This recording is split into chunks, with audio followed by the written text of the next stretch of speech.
এভাবে ছোট মাছ হাতে সব মশলা মাখিয়ে রান্না করে দেখবেন, এত মজা হবে ছোট বাচ্চারাও খেতে পারবে। হ্যালো এভরিওয়ান, আসসালামু আলাইকুম। আজকে আমি ছোট মাছ, কাজলি মাছ যাকে বলে, এই মাছটাকে রান্না করেছি। আপনারা অবশ্যই ট্রাই করবেন। এই জন্য আমি প্যানে হচ্ছে হলুদের গুঁড়া, মরিচের গুঁড়া, জিরে গুঁড়ো, ধনিয়া গুঁড়া, লবণ আর আদা রসুন বাটা সব কিছু দিয়েছি, আর কাঁচামরিচ আর পেঁয়াজ দিয়েছি। দিয়ে আমি তেল দিয়ে দিচ্ছি। আমি আজকে সরিষার তেলে রান্না করেছি, আপনারা চাইলে সয়াবিন তেল ইউজ করতে পারেন।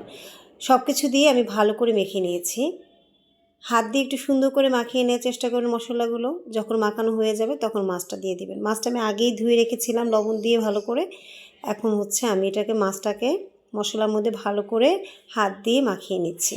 মাছটা মাখানো হয়ে গেলে আমি ঝোল দিয়ে দিব। বেশি পানি দেওয়ার দরকার নেই, ছোটো মাছ কিন্তু এমনিতেই সেদ্ধ হয়ে যাবে, খুব তাড়াতাড়ি সেদ্ধ হয়ে যাবে, তাই আমি এই জন্য অল্প পানি দিয়েছি। ঝোলের পানি দিয়ে আমি এর মধ্যে টমেটো কেটে রেখেছিলাম, টমেটো টুকরোগুলো দিয়ে দিচ্ছি। দেশি টমেটোটা দেওয়ার চেষ্টা করবেন, যে টমেটো একটু টক টক, তাহলে কিন্তু ছোটো মাছটা খেতে অনেক মজা লাগবে। দেখেন আমি ঢেকে দিয়েছি এবং চুলা আঁচটা ধরিয়ে দিয়েছি। আমার অর্ধেক পানি শুকিয়ে যাওয়ার পর আমি পেঁয়াজ কুলি দিয়েছি। পেঁয়াজ কুলি হচ্ছে অপশনাল, আপনারা চাইলে দিতে পারেন, কিন্তু আমি দিই, খেতে কিন্তু ভালো লাগে। যখন একেবারে পানি শুকিয়ে গিয়েছে, আমার রান্না প্রায় শেষ, এমন সময় আমি ধনেপাতা কুচি দিয়ে দিয়েছি।